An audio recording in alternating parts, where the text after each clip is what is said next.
Single Mothers Matters was created because we all desire to raise healthy, happy children, all while staying sane. I'm fortunate enough to have mothers around me who have taught me and who have also showed me how to stand in the pain for my child. Other mothers don't always have that. So I'm here to give that back to the world. We will be having podcasts, brunch events, giveaways, different things coming up soon, so stay tuned. Alright, so we're going to get right into it.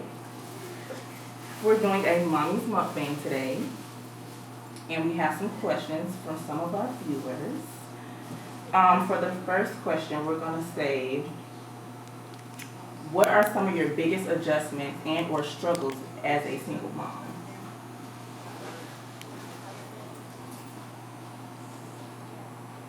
Adjustments and struggles, they probably go hand in hand because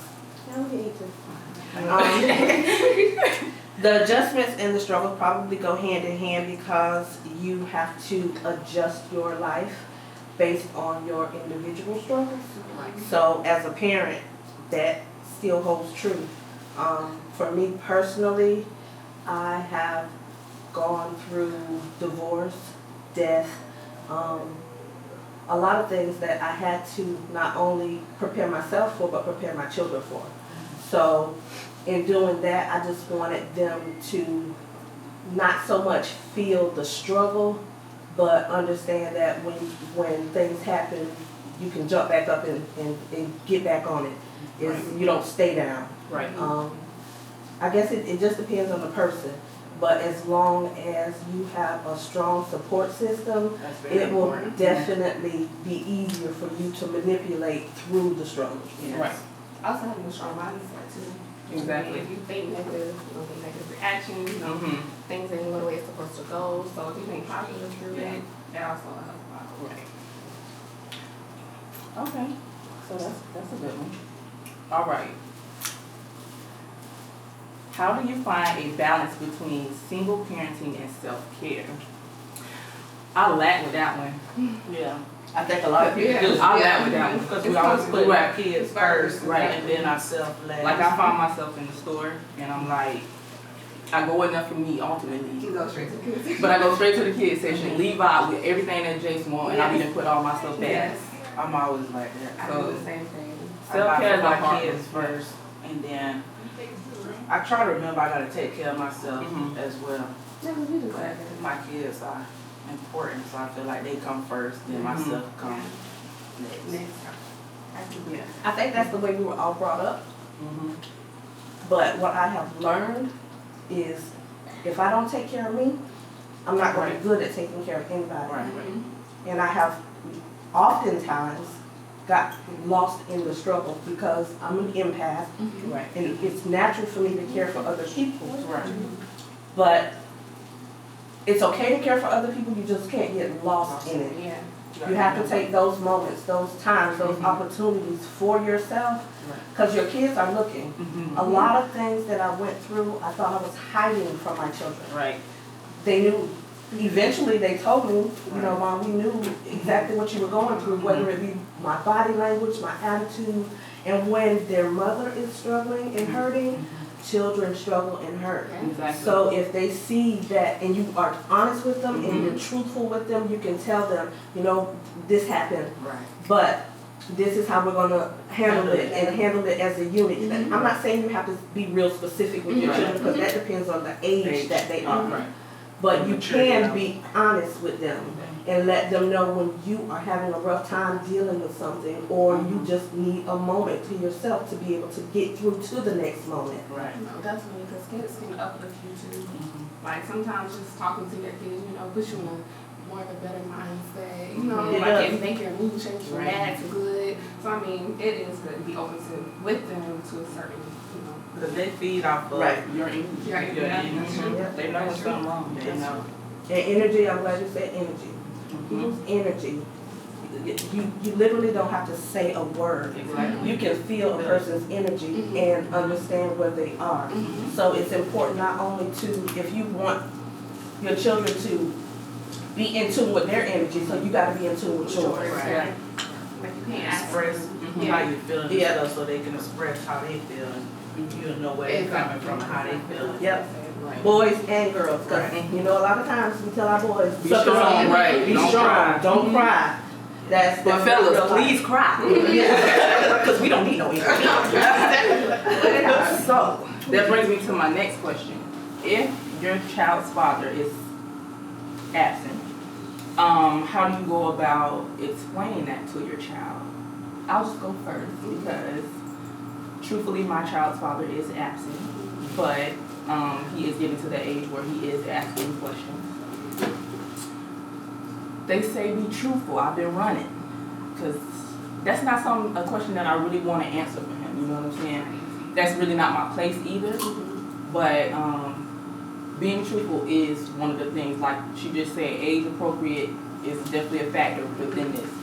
Not saying too much, but you know, I actually try to speak to him as in, you know, Daddy's just getting himself together. You know, he'll be back. You know, he just got some things he got to work out. That's my way of doing things. I'm not sure how other people, you know, go about things, but that's And my I way. feel like you should never try to bash Oh no, other yeah, absent parent in front of the kids, because right. Now you look like now they'll probably end up spiting you right in the end anyway. so like you say, Just let it try show. to get himself together. Right. You know. Whatever it's gonna be, it'll all show. Yep. You don't gotta say it. I feel like we need to be age appropriate too, like y'all said. Yeah. You know, like you don't want to tell them when they're younger, tell them when they understand, we can actually Right, have a exactly, conversation right. with them. And again, not bashing them, you know, Right. just kind of breaking it down to them in a way where they understand why you did what you did, but also like it's open if that's something that they want to you know, talk about or go find out who their father is for their own and say, no, you said nothing negative about it, you know. Exactly. I totally agree. Yeah. Yeah. Just gotta play through the process. And honestly, just to kind of piggyback off of all that, like our expectations of them is not who they're gonna be. So we kind of gotta understand them for who they are, for where they are. Just try to be empathetic, even though we don't understand, we'll never understand because we love our kids. Basically just trying to, like he may not really have been ready, you know, he just really need to get himself together, so that's kind of how you put it, you know. Okay, so how does being a single mom change your mindset on entering a new relationship? I wouldn't start that. Go ahead. So as y'all know, I've already started my new relationship. I feel like one thing is I believe in God. I put God first and above everything, everybody. So I feel like I'm not going to allow my past to bring out my future. You know what I'm saying? Right. Like at the end of the day, everybody's not the same. That person you meet may not have any ways that person you would have. You know what I'm saying? Right. So I mean, for me, I started a relationship. I'm absolutely happy. I love it. He's stepped up as a father figure to my son. So with that being said, it's definitely, it can happen. You know, you can get with somebody and things can work out the right way. You just gotta trust God and just trust the process. You know, just don't let your future be brought down by your past. That's just what I would say. And sometimes that's easier said than done because Definitely. human nature and how we are built is kind of that fight or flight Right. type Yes. thing that we have internally. So especially if you were in a situation where it was, let's just say domestic violence, if there was drug abuse or certain things, you have triggers. Yeah. So understanding what those triggers are Yes. and how to kind of work around them is important. So having a new relationship is wonderful. And like you said, don't get so caught up in what you went through to let it taint what you're going to go through. Yes. But you can learn from it. You can build from it. Definitely. You can, if you learn from the lesson from it, that is the biggest thing. Yeah. Right. Definitely. And you can't allow people to hold you hostage to your past. There you go. We move on, we move forward. And that's what we want to teach our children. That's what we want to tell our children. And feelings are valid. So it's okay to feel a certain kind of way. The important thing is you're able to talk to your new mates and they have that compassion, that understanding, Yes. and give you that secure space to be able to have those types of discussions. Yes, definitely. That's where the the importance is, and it's also where the value lies. Because it not only is helpful to you, but it's helpful to your children Yes, too. no, definitely, and I agree on that because, like you said, just your past and what you've been through, and I can say I went through all of that, and to be honest with you, I still struggle in my new relationship with things that I went through, but at the same time, like you said, being open with that person, letting them know, like, hey, this is what I've been through, so if I act this way, maybe that's because of this, you know? Yeah, Right. Just being open. Right.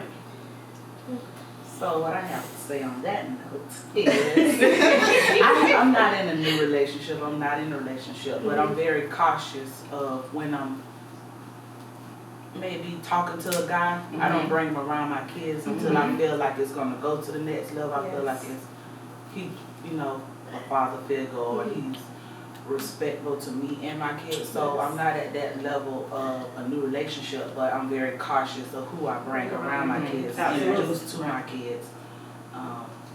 Yeah, I want you to hold on to that, Okay. but I want to piggyback off something you said. Because I was talking to the girl who did my makeup today, and she was talking about that her mother was a domestic violence advocate.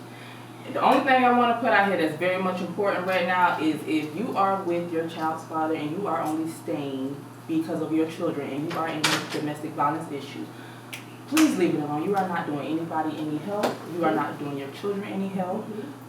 Just leave, sweetie. You can do that all by yourself. It's not fair either to your kids to be in toxic, you know what I'm saying, home because you just want to make it work. It's not right. Right.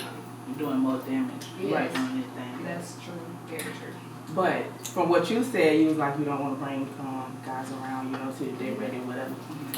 So how do you guys deal with even dating? Like, okay, so being a single mom, you already know we don't really got no babysitters and things like that. So usually you got to see these dudes at night. So how you go about not sending the wrong message, but still being able to see them respectfully? Being honest, being upfront from the beginning, like, listen, I got kids, I don't want my kids. We'll come at a decent time. Yeah, we gotta come at a time. And make it known, understand that this is not intended in the wrong way, just being honest with them. And if it's a real person and a real man that genuinely care for you, he's not gonna look at it in that way.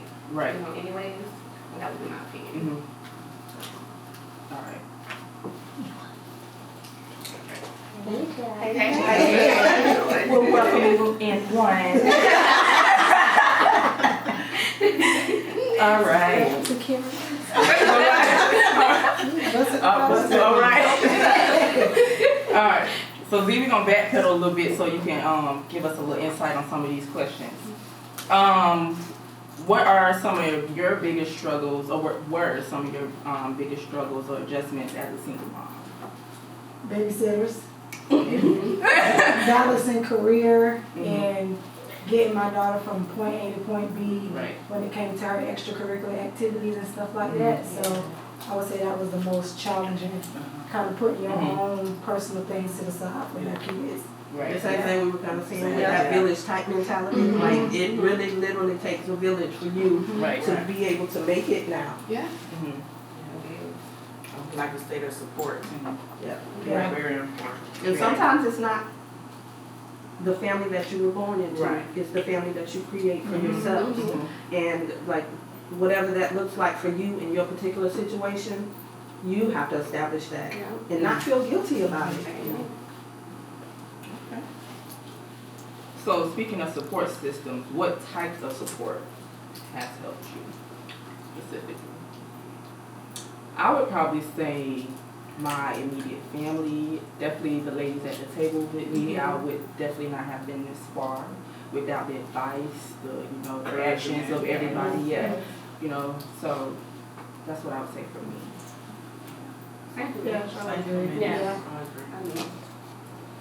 That shoulder to lean on when you cry, because you know how you gonna make it the next day.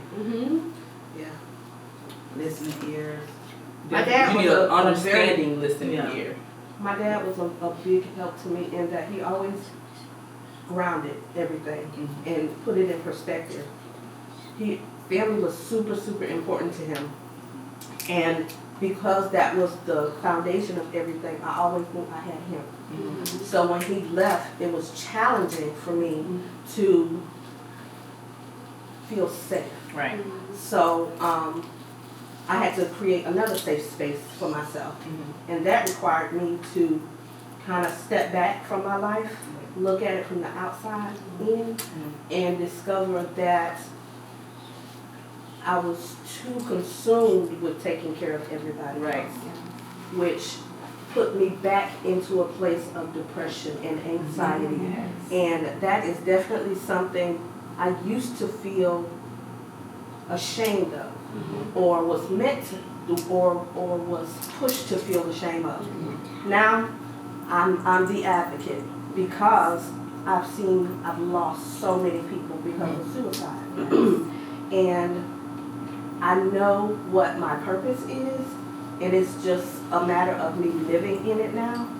So like things like you're doing here, having us talk to each other and having a captive audience talking about issues that really affect each and every one of us on a day-to-day basis, and some things people are struggling with, these are the types of things that are important.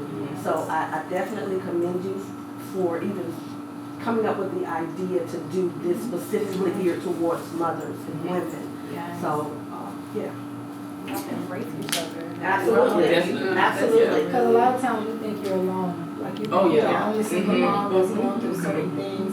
And even with me not having my biological parents and my grandparents that raised me, well, my grandmother was alive when I had my daughter, but she was older. So a lot of stuff I had to figure out on my own. So I had to go back, okay, she instilled these morals in me, which was the old school morals. But I had to, with this newer generation, you have to kind of like evolve and redirect your way of thinking because social media, all this different stuff. So just really tuning in with people that can help you because you don't know. I mean, there's no handbook. I mean, they have but it don't look like it never go like that. And being a young mother, I was 22 when I had my daughter. It was like I was in my prime. I'm trying to get lit, really figuring it out as I went. But I knew that. Okay, I have someone that's totally dependent on me, so I have to make these adjustments. And I went through the postpartum depression. But like, what the heck I'm doing? The daughter of my father wasn't involved, so really leaning on people around me, my best friend, because I don't know, I would have been lost. Grandma old, she can't really do too much. So yeah. Okay, so that's really. So that brings me to my next one. So what was basically your moment when you found out, like, this is the moment I gotta go harder for me and mine? I'll just start mine. Alright. So if y'all didn't know, y'all about to know. When I first got out of high school, I moved away. I was there for a while, and then, of course, got pregnant, and then I didn't have my support system. They about 300 miles away. So I moved back home. Once I had Jace about 3 months old, I moved back. At this point, you gotta have a job, you're trying to hold rent down, baby need formula, need diapers, things going quickly. So basically I believe that was my moment because you living paycheck to paycheck, can barely pay the rent, baby running out of formula, you're by yourself, you can't get a babysitter, you're about to lose a job. That was definitely my moment because I can't be 300 miles away struggling with my child and I got help right up the road. Let me go back home, let me readjust and we can start this again when I'm ready. So I say my moment, same as you, did the same thing. Got, graduated, moved away, living life fast, and I can do it on my own. And same thing, I have my support system with my mom, like everyone know I lost my dad, but I have my mom, so that's my support system. Same thing as you, like, living paycheck to paycheck, having a child, like, putting him in situations he has no business being around, just trying to make something work, and then realizing, like, you're not supposed to do this, you're not supposed to be going through this, you know what I'm saying? So it's like, at that moment, it was like, okay, you go home where you can get some help and get your life together and raise this boy the right way. So that was my moment. That sounds so dramatic. Mine was because I got pregnant when I was getting ready to finish high school. So the day of, I got married at the courthouse. So I had a support system Their father was definitely a support system, but my realization that, okay, you gotta get it together was after he became addicted to cocaine. So I had to make a choice. It's either you and your children or your husband, because he was my husband at that time. And I chose my children. So literally we went from a 2-home, both her parents working, making good money, had excellent credit, all of those wonderful perks of being in a 2-parent household, to one person who could not maintain a mortgage, was definitely in foreclosure, didn't have a bank account with money in it, was robbing Peter to pay Paul, literally robbing Peter to pay Paul, because I was trying to keep my children from feeling the impact of what was really going on in the house. But at some point, I realized, okay, you have fallen before. You better dust yourself off, because you got 2 beautiful children who depend on you. And they're going to be looking at you to set the example for what their life should look like. So that was my realization. I made it through then, and I've made it through worse. So just knowing that you can bounce back, because we all fall. We can, but it's the matter of when you're gonna get back up. Exactly. Joe, I got so many more. And start over a couple times. I would say from the beginning, because my daughter's father wasn't there from the very beginning. So I went through the whole doctor's appointments, all of that by myself. And when I actually gave birth, it was like, okay, I'm in here by myself. Well, I had my aunt and my best friend. But when I realized that, okay, he really wasn't going to be there, and he came from a very good family. He had 2 parents in the household. So for me, it was shocking. So when I had to go back to work 3 weeks after giving birth to my daughter, because my job career, I don't work, I don't get paid. I'm a hairstylist. So at that point, I was like, I have someone that totally depends on me. I can't go to dad. My grandmother was on a fixed income. She only can do so much. So I knew right then when I had to go back to work when she was 3 weeks old, it was like you gotta grind, hustle, and do whatever it takes for your daughter, because she totally depends on you. And it's still like that to this day. And she's 15, so it's had its moments where I was like, okay, Lord, I don't know how I'm gonna buy Christmas. I don't know how I'm gonna do this. Because how you carry yourself, people don't think that you go through the struggles. And my grandmother passed away, like I said, Lori was 4 years old. So it was like, you really on your own, real now. You don't have anybody to depend on but yourself. I can't be like, Grandma, let me get $100, $200. So yeah, I would say again is when my grandmother passed. It was like, okay, you really gotta stay focused and keep it there, because if you don't have it together, your child is definitely gonna lack, and I was not gonna allow her to feel the suffer. So sacrificing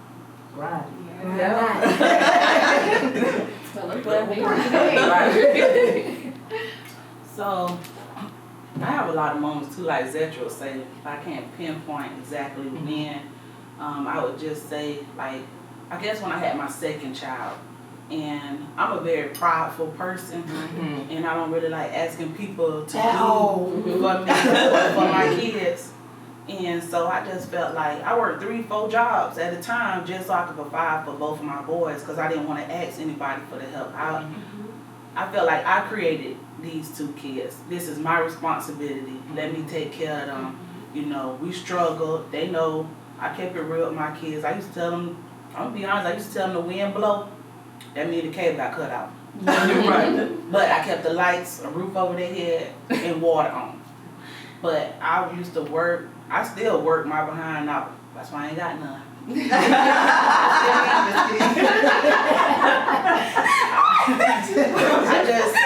I just always felt like these are my responsibilities, and I just want them to have the best.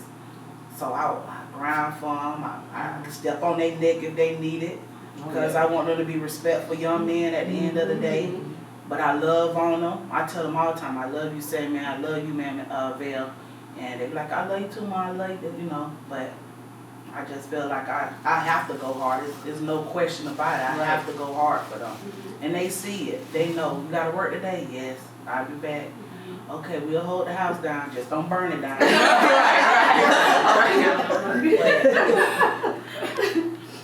Your kids are your world. And you do what you have to do to provide for them and take care of them, make sure, you know, that their interests Right. So I wanted to touch on something she said about, because I think each of us falls in that same category. Not so much, yes, being prideful, Right. but also not having a safe space to be like, you know what, can you help me out with this? Because as a woman and as a mother, if I'm coming to you, I'm coming to you, not your grandmama, your auntie, your cousin, and everybody got to know. Right. Like, I've always been a prideful but private person, and even though it may not seem like it, I do need help at times. It's just a matter of if I felt comfortable enough to ask for I it. agree with that. And so identifying your safe space, I'm going to say this 100 times, identify your safe space to be able to vent, to be able to ask for help, to be able to cry, laugh, all those things that we need alone. Outside of our children, because again, if we're not good to ourselves, we're not going to be good to our babies. So, are you or were you ever angry at the fact that you had to raise your child alone? Honestly, me, no, because I feel like I needed my child at one of my points where I'm just, like you said, trying to turn up, trying to live. You need a baby because you need to straighten up. Slow you down. So I think, because I really, I was working, but I wasn't working with a purpose. Like, I wasn't working to do more. I was just working because that's what I needed to do to pay bills. So, I'm not angry at all. I pray for my child's father. I hope that he does better every single day for both of his children. But that can't be on me. I do me and he has to do him. I agree. To say I'm not bitter. I'm not angry. It happened for a reason, and at that opportune time when I found out I was pregnant and when I gave birth, it was like, okay, I needed her because my dad had literally passed away 4 weeks after I had my daughter. So I don't know where I would be, what I have done. I mean, it was a lot of, I had suicidal thoughts. I just was going through a lot. And it was like, okay, Lord, you blessed me with this child because you knew what was going to transpire in the midst of. So being angry, it was a blessing, honestly. I mean, children are a blessing, but what I was dealing with at that time, I needed that, someone to love on because it was like my whole world had shattered at that time. So. And you waste so much time trying to be better. Like, you can be doing so much more with your life if you just move on and really focus on what you and your child need most. I just pray for, like you said, I just pray for my daughter's father that eventually he'll get it together. No matter the age. Well, I was mad for a minute. I was mad because I felt like we signed up for this together. Remember, I got married right out of as soon as I graduated. So we planned all of this stuff together. And he decided to do something different than family. So I went through a period of bitterness, anger, why, whoa, all of that. But again, I had to reflect and look at the bigger picture. It was a blessing in it because it taught me just how strong I was. It showed me that I was resilient. It showed me how to love unconditionally. Because he was in a place of sickness and I was mad at him because of that sickness. So the lessons that I learned from it now, I can look back and be like, you've grown from all of that. But it was a period when I was pretty mad. I was pretty upset. I think I'm on all of y'all. I was not mad, but I was married like you, so I expected it to work out. I expected for him to step up and like some wife and some kid, but honestly, I couldn't be mad because my kid brought me out that situation. If it wasn't for him, I'd probably be in the same hole. God knows where I would be right now. So if it wasn't for my kid, I just thank God that he blessed me to be his mom because at that moment I knew I have to step away from this. I have to focus on him and then not allow me to focus on me. So I thank God for it. So, we're gonna go ahead and start wrapping this up, but we got one more question. So, how can other single moms empower themselves to improve their situation? I'm gonna say first and foremost, don't worry about that boy, cause he gonna do what he wanna do. That's the first and foremost. But just grind. Worry about you, your baby. You know, make sure your baby's in healthy areas. They're around people that's putting off good energy. You know, you're around people that's putting off good energy, because your energy is your child's energy. Just plan yourself out some goals. Make a board. Do something. You know, times that are going to be solely focused on you. Don't worry about the world. The world is going to be what it is. Take care of yourself. So that's what I say. I would say pray. Yeah. That's almost the way. Pray. You just talk to God. Yeah. When you feel like you can't talk to nobody else, talk to God, because He can hear you and He can be the one that be able to make something happen. Just have faith, pray. Lean on him. I'm telling That's you, it. that's all you can do. Make a plan. My head sometimes is in a whole lot of different places, and it gets jumbled sometimes. So for me, if I write it down and I can check it off, that is an accomplishment for me. Just putting a plan of your plan of action, not one somebody else put together for you. It's your plan, something that you want to achieve or accomplish. And once you do that, it'll help you stay focused and on track. And it'll also teach your children this is how you make a plan and how you maneuver through life and stay on track and stuff. So it's an example. Y'all pretty much covered it. I would say, just make a plan and know that this is not the end of the road, that you can make the best out of the situation. Just making the best out of where you are, your circumstances. You're not the first single mom, and you probably won't be the last. So, find the best way to make it work for right now. Like you said, make a plan, pray. Prayer is like number one to keep you, to give you strength, grounded, and that's it. Make a plan and realize what your purpose is, which is your child or children, and just go from there. Pretty much. I agree with everything everybody said, and surround yourself with positive Yes. people. Yes. Positive people. Yes, because the wrong people around you can destroy the entire world. Yes. And then have you more bitter than you need. You